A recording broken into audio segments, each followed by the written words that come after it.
kawonawo wa COVID Katonda mwebaze na kumusimbira Pentagoni.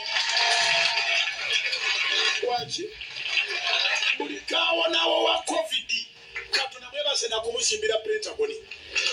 Ukichebade twalabyeyo omuvubuka yayimusiza okukkiriza tannaba kulaba muwala gwagenda kuwasa naye asuubira okumuzalamu abaana bataano. Yaweereddeyo omukazi gw'atannalaba n'aweerayo n'abaana batannaba kuzaala baligenda okuzaalibwa nga baleeta mu kyaki nga bagamba mwazimba nga temunnaba na kubeera mu mbuto z'abanyammwe. Kubira Mukama engalo ez'amaanyi nga be balabikanga kati be balidinga amakanisa. Naye nga mu kanisa mulimu ddala balina koolingi. Tusabe Katonda yatutandikira yaba atumaliririza. Kubira Mukama engalo yaba atumaliririza. Si kubitandika nga bya Katonda ne biggwanga bya muntu. Amakanisa agafulontize ba First Sons baba pastor.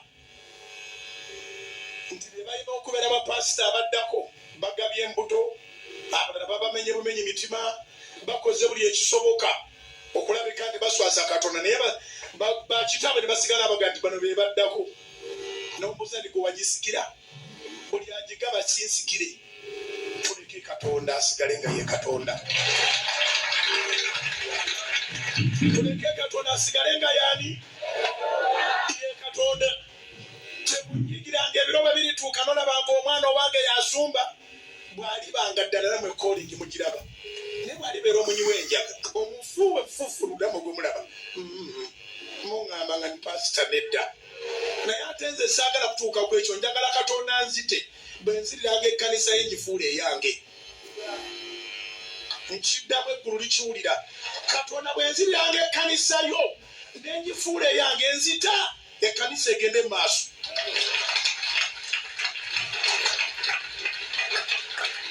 Kibi nnyo okugifuula eyiyo. Kireese empalana, kireese eddogo. Nga bwe muli wano kati waliwo afa obusungu agamba ntutta abantu be naye nga muli bantu baani. Waliwo alaba kati ng'agamba naye akasajja ako kiki kye tukitakakoze kiki kye tutakongeddeeko biki ebitatambudde ku social media naye abantu bafeera kasigala kabatwala nedda. Bano abantu ba Yesu yimusa emikono gyo. Abantu ba Yesu edda twali ba Setaani ne tusenguka. Awo nno nze nenga ngende wali abali balokole bannange ngenda okutuukayo nga walajawunyaawo nga tebasengukanga na munaaka. Mwabasenguka mu kuba engalo ez'awaggulu.